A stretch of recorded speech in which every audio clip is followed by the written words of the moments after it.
चलो अब फिजिक्स में चैप्टर नंबर 4 के स्वाध्याय के कुछ सवाल जो बचे थे उनका अध्ययन हम लोग करेंगे। 4.8वां सवाल है, देखना 4.8वां सवाल दिया गया है। पास पास फेरों वाली एक परिनालिका 80 सेंटीमीटर लंबी है। मतलब परिनालिका की लंबाई L बराबर 80 सेंटीमीटर दिया है। 80 सेंटीमीटर को 0.8 मीटर लिख सकते हैं 100 का भाग देकर, ठीक है। फिर उसके बाद देखो सवाल में लिखा गया है इसमें 5 परत है और प्रत्येक परत में 400 फेरे हैं। यहाँ पर देखना परिनालिका में 5 परत है, प्रत्येक परत में 400 फेरे हैं, तो इसका मतलब एक परत में 400 फेरे, 5 परत में कुल कितने फेरे होंगे, तो वही कुल फेरों की संख्या n बराबर 5 गुणे 400 बराबर 2000, या इसी को 2 गुणे 10 की घात 3 लिख सकते हैं, ठीक है।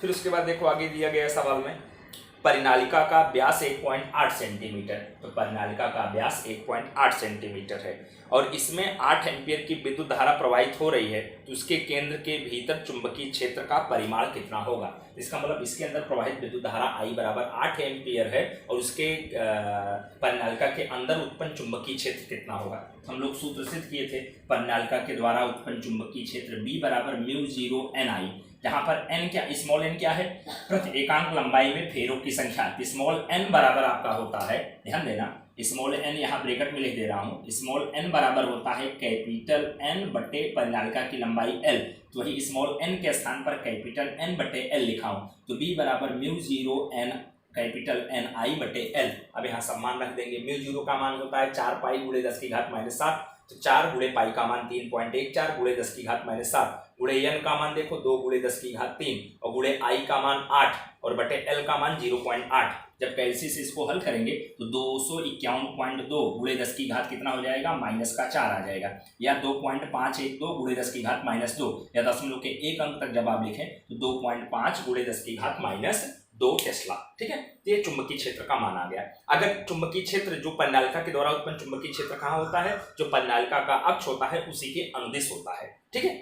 और दिशा कहें तो लिखना है, नहीं कहें तो फिर नहीं लिखने की आवश्यकता है। तो ये आपका क्वेश्चन नंबर 4.8 था, 2 नंबर का बहुत महत्वपूर्ण सवाल था। देखना सवाल में परिनालिका की लंबाई दिया गया था, ठीक है, और इसमें 5 परत है, प्रत्येक परत में 400 फेरे हैं, इसलिए कुल फेरों की संख्या 5 गुणे 400 करके निकाला गया। मतलब 5 गुणे 400 मतलब 2000, यही 2 गुणे 10 की घात 3। व्यास दिया गया है, प्रवाहित विद्युत धारा दिया गया है और चुंबकीय क्षेत्र निकालना है। B बराबर μ0 स्मॉल NI, जहां स्मॉल n बराबर कैपिटल N बटे L होता है, तो वही कैपिटल N बटे L लिख दिया। सारी कीमत रख के सॉल्व किया तो आंसर कितना आया, 2.5 गुणे 10 की घात -2 टेस्ला, ठीक है। अब देखना क्वेश्चन नंबर 4.9 है।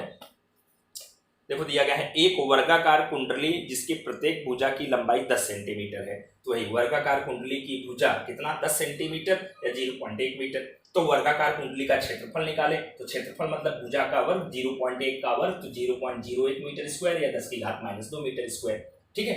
अब उसके बाद आगे सवाल में क्या दिया गया है, इसमें 20 फेरे हैं और उसमें 12 एम्पीयर की विद्युत धारा प्रवाहित हो रही है। फेरों की संख्या n बराबर 20, प्रवाहित विद्युत धारा I बराबर कितना है, 12 एम्पीयर है, और कुंडली ऊर्ध्वाधर में लटके हुए तल पर खींचे गए अभिलंब पर 0.8 टेस्ला के एक समान चुंबकीय क्षेत्र की दिशा से 30 अंश का कोण बनाती है। मतलब जिस चुंबकीय क्षेत्र में कुंडली को लटकाया गया है चुंबकीय क्षेत्र 0.8 टेस्ला का है और उसके साथ कितना कोण बना रही है, 30 अंश का कोण बना रही है। और बल आघूर्ण का मान निकालना है, तो कुंडली का बल आघूर्ण टॉर्क बराबर हम लोग पढ़े थे mb sin थीटा। अब यहाँ m का मतलब NIA होता है, क्योंकि यहाँ फेरों की संख्या दिया है, तो NIA, उसके बाद b sin और थीटा का मान 30 अंश है, n का मान 20, I का मान 12, a का मान 0.01 लिखो या 10 की घात -2, तो मैं 0.01 लिखा, और गुणे b का मान 0.8 और sin 30 का मान होता है 1/2 या 0.5। जब इसको पूरा कैलसी से सॉल्व करेंगे तो आपका आएगा 0.96 न्यूटन मीटर। बल आघूर्ण का मात्रक क्या होता है, न्यूटन मीटर होता है, ठीक है। अब मैं देखना 22वां सवाल चलाया हूं, देखना 22वां सवाल है एक स्वचालित वाहन की बैटरी से इसके चालन मोटर को जोड़ने वाले तारों में 300 एम्पीयर की विद्युत धारा अल्प समय के लिए प्रवाहित होती है। मतलब कि बैटरी से मोटर को जोड़ने वाला जो तार है उनमें 300 एम्पीयर की विद्युत धारा, तो देखना ये बैटरी के तार की विद्युत धारा, ये मोटर के तार की विद्युत धारा है और दोनों तार एक दूसरे के समांतर होते हैं, ध्यान रखना।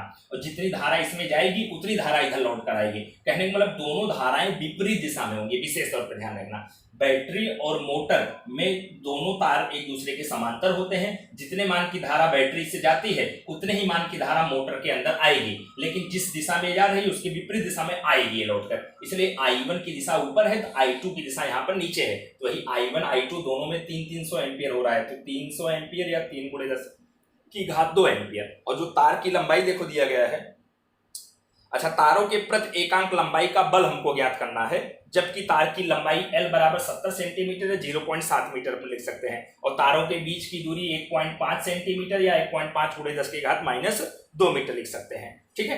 अच्छा तारों के बीच कार्य करने वाला चुंबकीय बल, अब हम लोग जानते हैं जब तो दो तार एक दूसरे के समांतर हों तो μ0.2 पाई I1 I2 L बटे D, लेकिन प्रति एकांक लंबाई द्वारा कार्य करने वाला बल वही F बटे L बराबर μ0.2 पाई I1 I2 बटे D, या इसी को F डैश लिख देंगे। अब यहाँ μ0 का मान 4 पाई × 10 की घात -7, I1 का मान 3 × 10 की घात 2, I2 का भी मान 3 × 10 की घात 2 बटे 2 पाई × D का मान 1.5 × 10 की घात -2। इसी को जब पूरा सोल्व करेंगे तो 12 × 10 की घात -1 या 1.2 न्यूटन पर मीटर। ठीक है। तो यहाँ पर प्रति एकांक लंबाई में कार्य करने वाले बल का मान कितना होगा, 1.2 न्यूटन पर मीटर। अब चूंकि धाराएं विपरीत दिशा में है इसलिए बल किस प्रकार का होगा, अपाकर्षण प्रकार का होगा या प्रतिकर्षण प्रकार का होगा। अगर दोनों धाराएं एक ही दिशा में प्रवाहित होती तो बल आकर्षण प्रकार का होता है, लेकिन धाराएं विपरीत दिशा में है इसलिए बल किस प्रकार का होगा, अपाकर्षण प्रकार का होगा। ये 4.22 है, इसको खूब अच्छे से आप लोग तैयार कर लेना। ओके।